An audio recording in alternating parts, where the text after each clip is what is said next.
모여서 함께 뭘 한다는 게 쉽지 않은 시절인데, 그래도 이렇게 함께 만나서 예배도 드리고, 또 별로 웃을 일 없는 세상에서 서로 얼굴 보면서 웃을 수 있다는 게 참 감사한 일이 아닐 수 없습니다.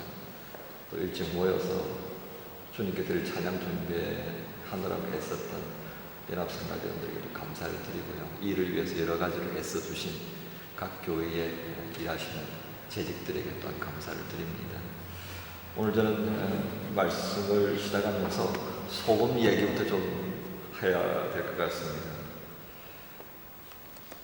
우리 조상들은 오래전부터 소금을 이용해서 소위 말하는 절임 채소라고 하는 것을 즐겨 드셨다 했습니다. 그런데 이 절임 채소라고 하는 것이 문헌에 처음 등장하는 것은 한 3000년 전쯤 되어지는 중국의 시경이라고 하는 책의 문헌상으로 기록으로는 처음 나타납니다. 그게 뭐라고 그런가 하면 농부가 밭 두둑에 참외가 달렸다 했습니다. 그리고 그걸 따다가 절을 담구어서 제사를 지냈다라고 하는 이런 구절이 있습니다. 이게 여기서 등장하는 저가 뭐냐면 소위 말하는 한자말로 소금에 절인 것을 말합니다. 우리 역사에는 이게 언제쯤 나타났냐면 소위 말하는 삼국유사, 고려사에 이 절을 담궜다는 기록이 나오는데요. 이런 내용이 있습니다. 내용물은 참외가 아니라 순무로 등장을 하는데, 순무를 소금에 절여 담그면 한겨울을 날 수 있다 이러면서 당시의 생활 모습을 담고 있습니다. 표현해 줬습니다. 사실 우리가 잘 먹는 이 김치라고 하는 것은 채소를 소금에 절여서 담근 음식이라고 하는 뜻입니다. 여러분, 김채라고 하는 거 아시죠? 김채. 김치를 어디서 만듭니까? 삼성전자에서 만들었습니다. 제가 삼성에서 받아본 거 하나도 없어요. 근데 우리나라 대기업이기 때문에 한번 얘기하는 것 뿐입니다. 이 삼성에서 만든 김채의 원형, 원말이 팀채입니다. 팀채. 이게 김치의 원형이라고 하는 겁니다. 그래서 이것이 쭉 발전해가지고 팀채에서 김치까지 왔습니다. 묘하게 이제 김치 얘기가 나왔으니까 김치에 얽혀있는 슬픈 얘기를 좀 해야 될 것 같습니다. 사실은 김치에 담겨있는 슬픈 얘기가 아니고 이 소금에 담겨있는 슬픈 이야기입니다. 김치 전문가들은 우리가 즐겨 먹는 이 매운 김치의 원형은 짠 김치라고 합니다. 짠맛이라고 하죠. 매운맛의 원형은 매운맛의 원형은 짠맛이라는 거죠. 근데 이 짠맛은 육식문화에서 나온 것이 아니라고 합니다. 짠맛은 육식문화가 아니라 곡물이나 채소를 즐겨 먹는 문화에서 나온 것이다, 그렇게 말합니다. 왜 그런가 하면 육식문화에서 나온 절임이라고 하는 것은 어떤 걸 씁니까? 원료를.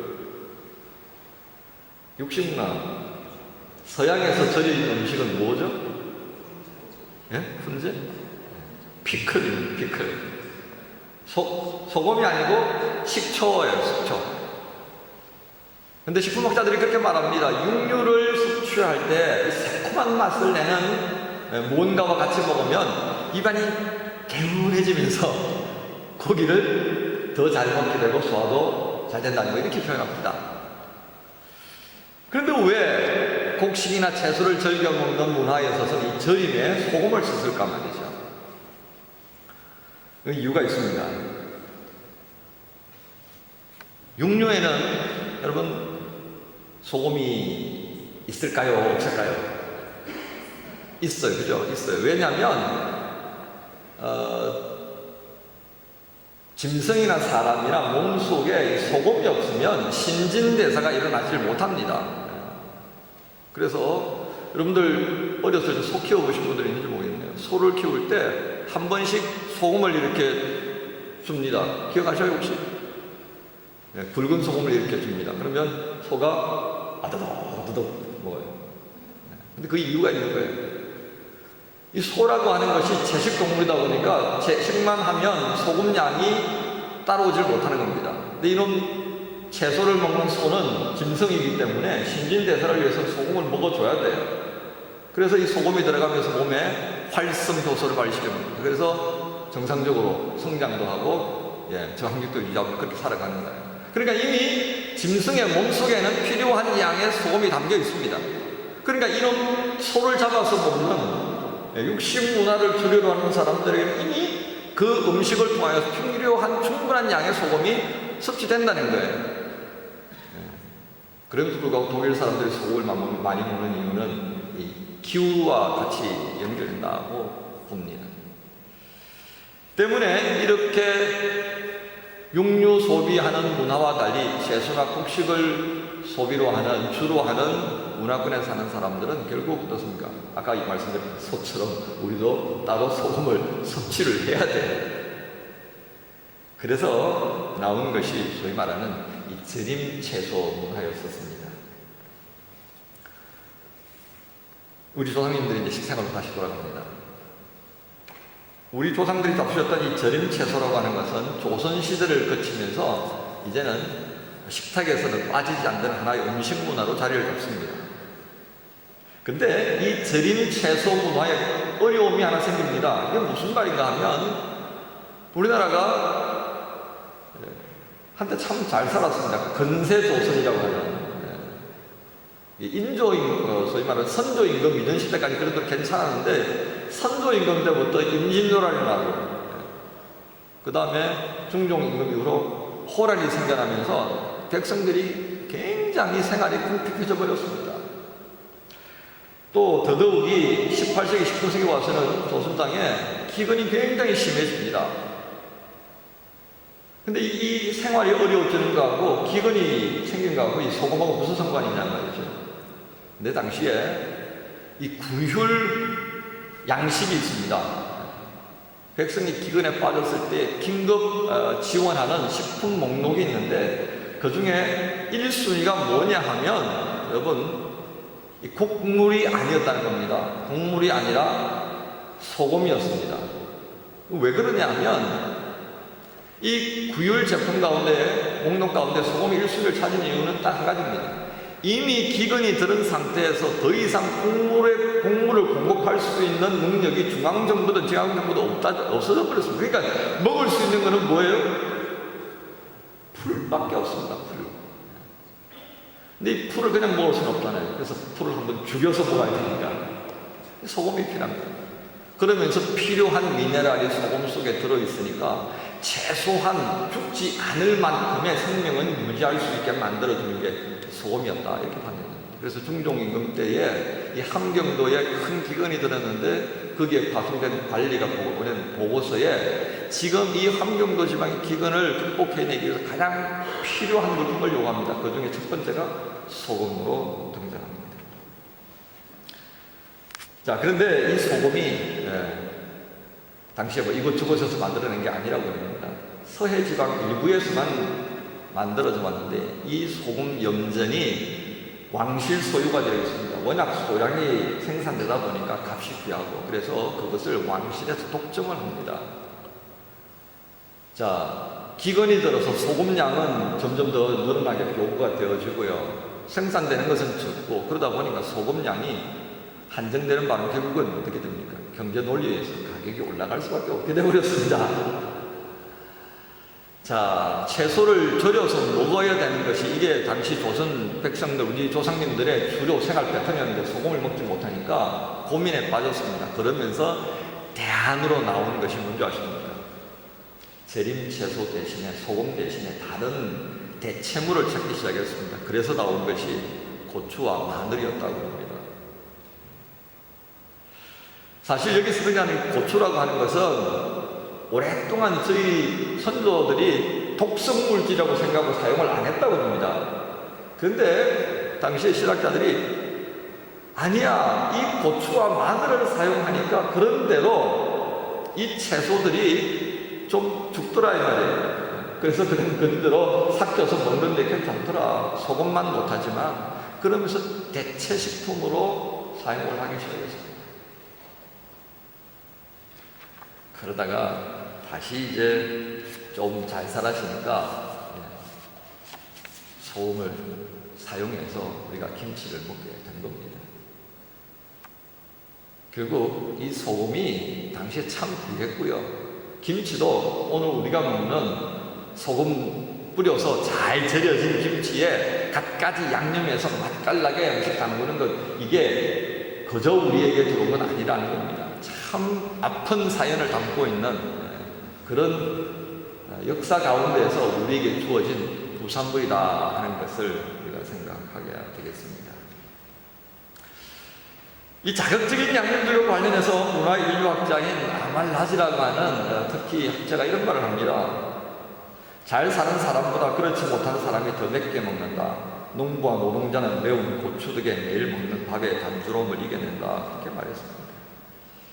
소위 말하는 소금을 섞지 못하니까 매운 것으로 대신해서 당시에 가난하고 어려웠던 사람들의 삶에 여러 가지 환경들을 극복해냈다는 것을 표현하죠. 그렇게 해서 여러 가지 사연 속에 오늘 우리는 소금을 사용하게 됩니다. 한 가지 여기서 우리가 알게 되는 것은 소금기 없는 김치보다는 절임 채소의 양념이 더해질 때 더 맛있는 김치가 만들어진다는 것, 그리고 식생활에 있어서 소금의 영향력에서는 결코 우리가 벗어날 수 없다 하는 것을 알게 되어줍니다. 그렇다면 이처럼 비싼 소금이 가지고 있는 약효가 어떤 것이 있을까요? 생각해 봐야 되겠죠. 약효에는 이런 것이 있습니다. 허준이 동의보감에서 이렇게 말합니다. 소금은 본성이 따뜻하고 짠맛이 난다. 그런데 독성이 없기 때문에 우리 몸에 무슨 부작용이 생겼을 때 중화시켜준다. 그렇게 표현합니다. 그러면서 가슴에 통증, 구토, 설사가 날 때 소금을 사용하면 좋아진다. 부스럼이 있으면 소금물을 잘 끓여가지고 이렇게 바르면 가라앉는다. 이렇게 허준 선생은 기록해 주고 있습니다. 그런데 요즘 이 좋은 소금, 이 비싼 소금에 문제가 생겼습니다. 한국에서는 이 소금을 파단물을 가지고 만듭니다. 소위 천일염이죠, 그죠? 여러분 독일에 살면서 김치 담을 때 제일 난감한 게 소금입니다. 저희 집에서도 김치 담을 때 절임 담당은 전데 이 실력 발휘가 안 됩니다. 왜 그런 거 하니? 이 돌소금으로 만든 걸 가지고 뿌려대봐야 이게 잘 죽지를 않아요. 그래서 시행착오를 많이 겪습니다. 이처럼 귀하게 우리가 생각하고 있는 한국산 천일염에 문제가 생겼습니다. 이게 무슨 문제가 아니면 천일염을 바다에서 뽑아내는데 이 바닷물이 오염이 되어버렸습니다. 하도 중금속을 바다에다 많이 뿌려놓으니까 이제 바닷물에서 소금을 취출하고 보니까 이 소금에 중금속 함유량이 너무 많다는 겁니다. 그래서 나온 것이 7번 구운 소금, 황토에 구운 소금, 대나무에 넣고 구운 소금, 이렇게 그냥 소금을 덜덜달달 볶습니다. 못살게 불어가지고 만들었는데도 불구하고 그래도 제일 중요한 소금의 원래 맛을 내는 데는 어렵습니다. 이제 다른 얘기를 한 가지 또 하겠습니다. 이번에는 빛에 대해서입니다. 누가 질문을 합니다. 식물에게 있어서 온도와 빛 중에 어느 것이 더 중요합니까? 여러분 어느 게 더 중요하다고 생각하세요? 어떤 게 더 중요할 것 같습니다?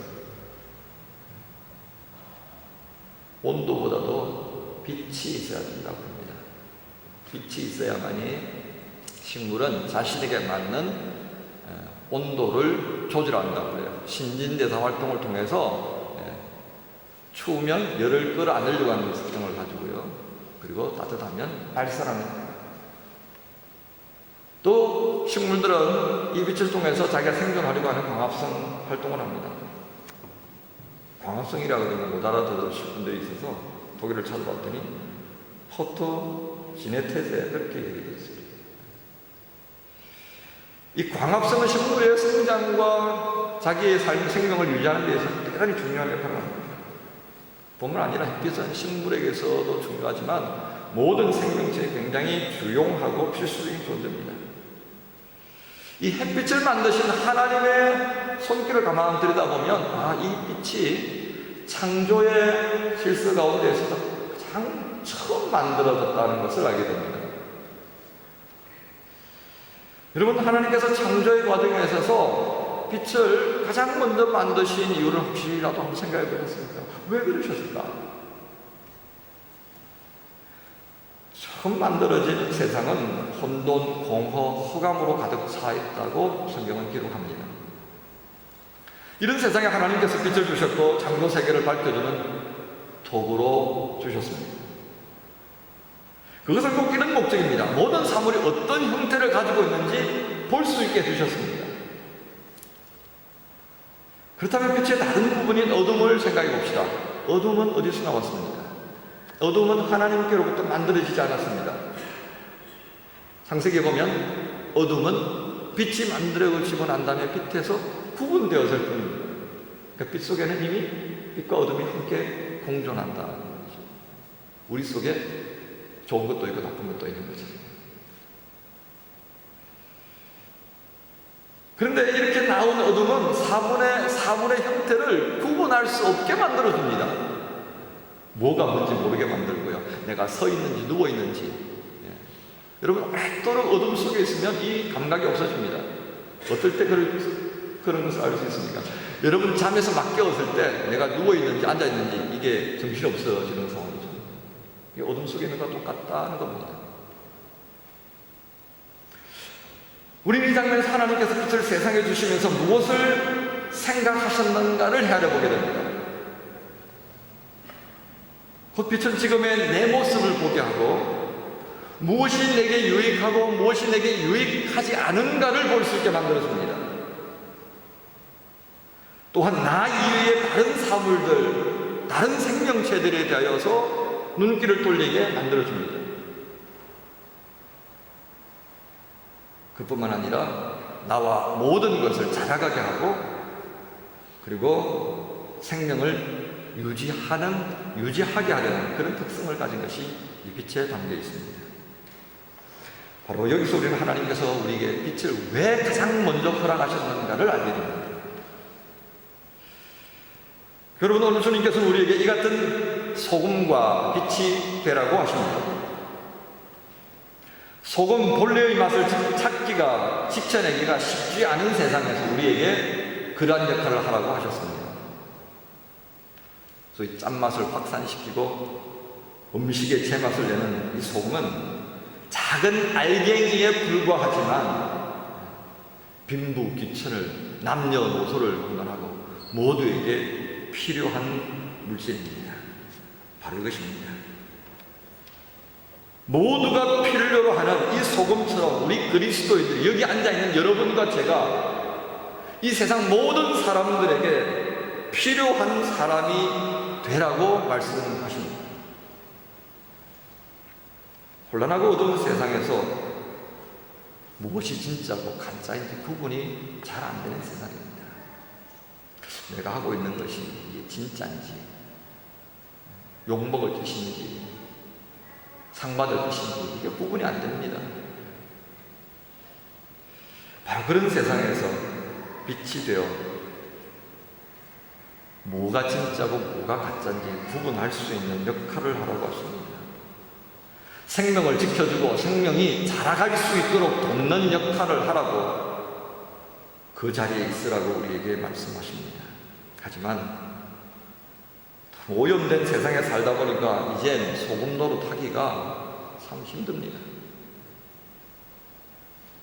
어저께까지는 내가 이 노릇 했는데 내일부터는 난 못하겠어.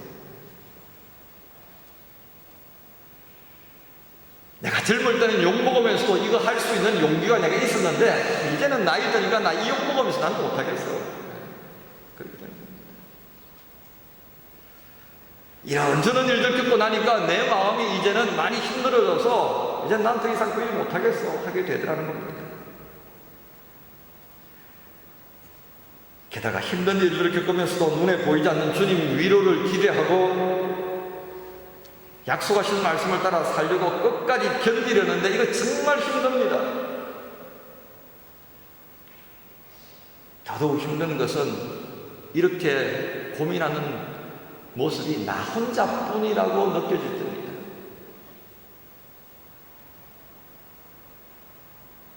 그런데 주님께서 오늘 우리에게 그런 고민 속에, 그런 방황하는 상황에 처하는 우리에게 주시는 말씀이 있습니다. 구약성경 열왕기상 18장부터 19장에 엘리야라고 하는 하나님께서 지극히 아끼던 한 선지자가 등장합니다. 그는 어느 날 갈멜산에서 450명의 바알신을 섬기는 사람들과 아세라신을 섬기는 400명의 사람들과 한판 영적인 싸움을 벌립니다. 야, 하늘에서 불이 떨어지게 해보자. 그래서 그 불이 떨어지는 쪽의 기도가 응답되는 쪽이 이기는 거다 라고 하는 싸움이었습니다. 결국 어떻게 되겠습니까? 성경 안 찾아봐도 이런 거 다 아시죠? 엘리야가 이겼습니다. 그걸 지켜보던 사람들을 이제 자극해서 그 850명을 그 자리에서 쳐 죽였습니다. 근데 그 다음이 문제입니다. 이쯤 되면 북왕국 땅이 완전히 혁명적인 상황이 되어서 새로운 세상이 될 줄 알았습니다. 그런데 그 850명의 뒤에 서 있던 이세벨이라고 하는 왕비가 있습니다. 이 아합 왕을 조종하는 이세벨이 이빨을 부드득 갈면서 엘리야를 잡아 죽이겠다고 난리가 났습니다. 그래서 도망을 합니다. 도망을 가다가 광야에서 이제 퍼져버렸습니다. 로덴 나무 아래에 퍼질러져서 이렇게 자고 있는데 천사가 와서 깨우죠. 야, 먹고 좀 기운 좀 차려. 아이, 냅둬요. 나 이렇게 살다가 죽을래요. 그래서 한 번 두들겨서 깨워서 먹이고, 두 번 깨워서 먹이고, 그리고 먹고 나니까 정신이 좀 드니까 또 길을 가다가 동굴을 발견하고서 그 동굴 안에 들어가 숨어버립니다. 거기서 퍼질러 버린 엘리야를 하나님께서 찾아오셨습니다. 하나님께서 말씀하십니다. 야, 너 여기서 뭐하냐? 제가 세상을 좀 바꿔보려고 그랬는데요, 죽고 나 혼자만 남았습니다. 그때 하나님께서 임하십니다. 하나님의 현존을 엘리야가 경험하게 합니다. 그러면서 말씀하시기를, 야, 너 혼자가 아니야. 아직도 바알신과 아세라신에게 무릎 꿇지 않는, 오직 야훼만을 찾고 구하는 사람들이 있다, 이렇게 말합니다. 얼마나? 7천만의 사람. 여러분, 주님께서 엘리야에게 말씀하셨던 아직도 7,000명이 남아있다라고 하는 이 말씀을 우리가 주목하십시오. 엘리야에게 너 혼자가 아니라고 말씀하신 겁니다. 하나님께서 엘리야에게 너 혼자가 아니라고 말씀하시는 것처럼 주님께서는 오늘 이 말씀의 시작을 어떻게 하셨습니까? 13절을 여러분 주목하십시오. 너는 세상의 소금이다 그리하지 않으셨습니다. 말씀을 보시면 뭐라고 하셨습니까? 모여있는 사람들에게, 예수님 말씀을 듣고 이적을 경험하려고 쫓아다니는 그 수많은 사람들에게 주님께서 말씀하셨습니다. 너희는 세상의 소금이다 하셨습니다. 여기 주님을 따르는 많은 사람들이 있지 않느냐 라고 하셨던 하나님처럼 오늘 우리를 향하여서 그렇게 말씀합니다. 우리 각자를 집어서 말씀하시지 않고 여기 모인 우리 모든 무리들을 향해서 너희는 세상의 소금이다 하셨습니다. 여러분, 소금과 빛이 되라고 하는 이 주님의 말씀을 감당한다는 건 참 어렵습니다. 그런데 나 혼자만이 아니라 여기 모인 세 교회가 함께 마음과 뜻과 힘과 정성을 다해서 주님을 섬기는 그 마음으로 이 세상을 향한 소금이요 빛이라고 그렇게 말씀하시는 주님의 음성 안에 우리가 소금과 빛의 사명을 감당하기 위해 협력한다고 하면 우리 서로에게 용기와 희망을 주면서 이 사명을 더 잘 감당할 수 있게 될 줄로 믿습니다. 오늘 함께 모여 예배드리는 이유를 여러분 뭐라고 생각하십니까? 저런 말들이 있을 수 있습니다. 그러나 저는 오늘 여러분에게 이렇게 말씀드리고 싶습니다. 함께 한다는 것이 쉬운 일은 아닙니다. 사랑해서 결혼한 아내와 살면서도 그렇게 사랑하면서 살다가 놓은 이 사랑스러운 자식들, 네 식구, 다섯 식구, 세 식구가 꾸려가는 데 있어서도 시끌벅적하게 우리 살아가는 자리입니다. 하물며 이런저런 사람들이 모인 세계의 교회가 모였습니다. 어려움이 없다는 것은 말이 안 되는 거예요.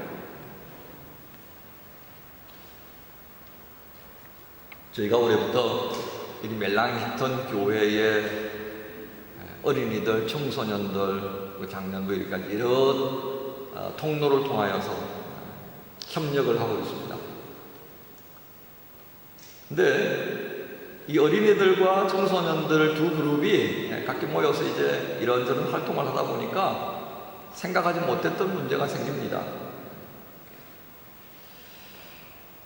그래서 그런 상황들을 경험하면서 한번 여기 담임하시는 레터 목사님하고 이야기하는 시간이 있었습니다.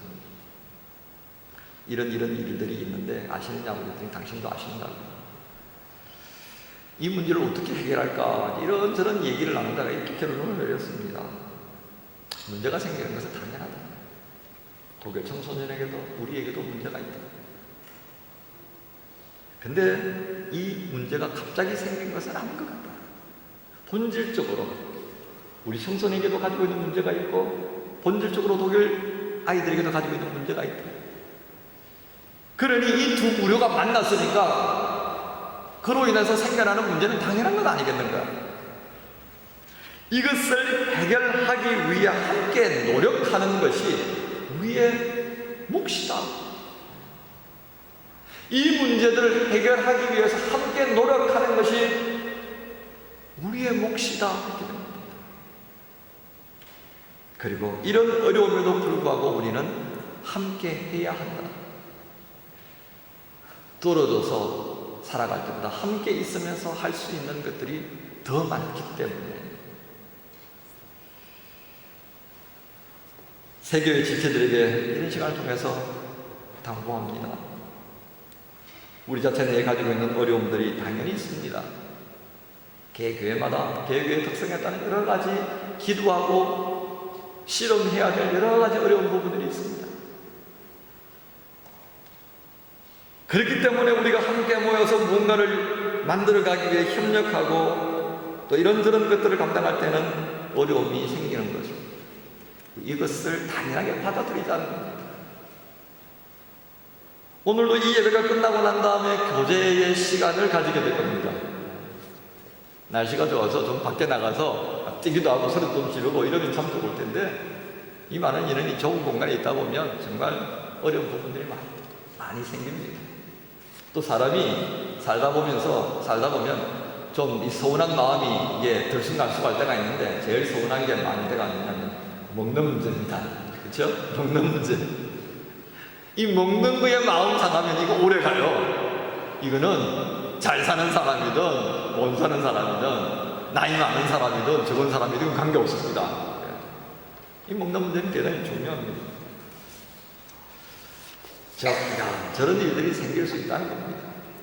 공간이 좁기 때문에 생길 수 있는 문제도 생각하고요. 하지만 교우 여러분, 더 중요한 것을 생각하십시오. 우리가 왜 여기 있는지요?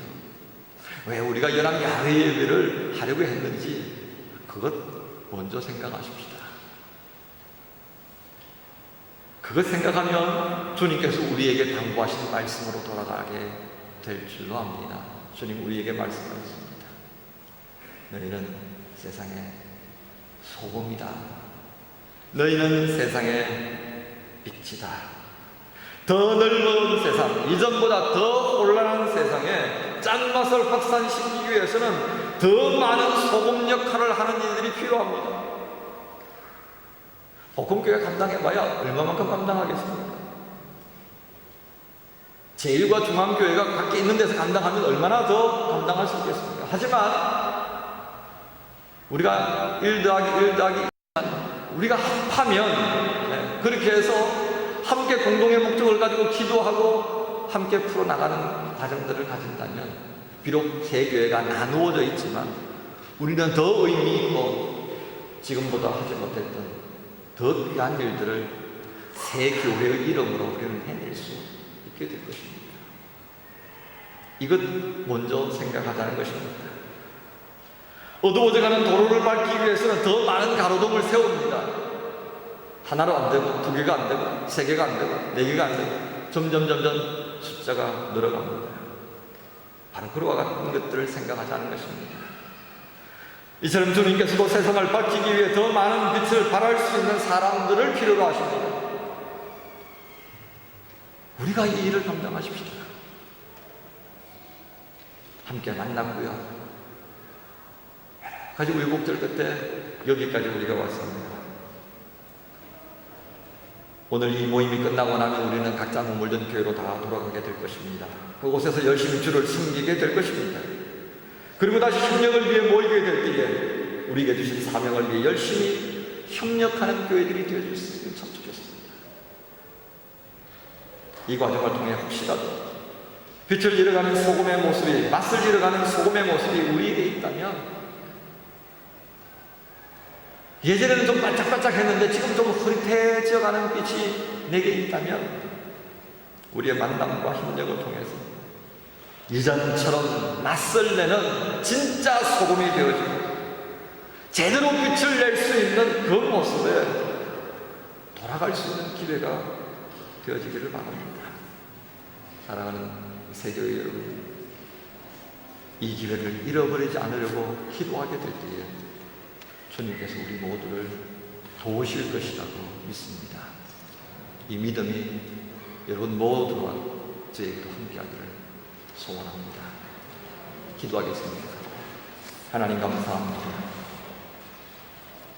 나만을 향해서 빛과 소금이 되라고 말씀하지 않으시고 너희라고 말씀하신 주님, 오늘 주님을 따르겠다고 모인 새 교회를 섬기던 집체들이 함께 주님 앞에 예배드리기 위해 모였습니다.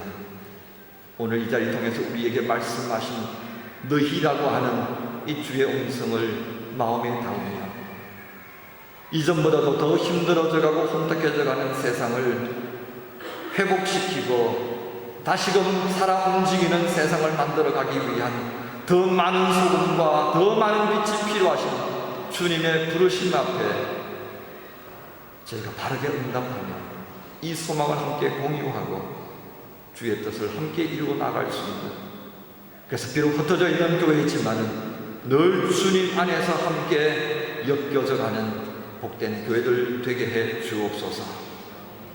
예수 그리스도 이름으로 기도하옵나이다. 아멘.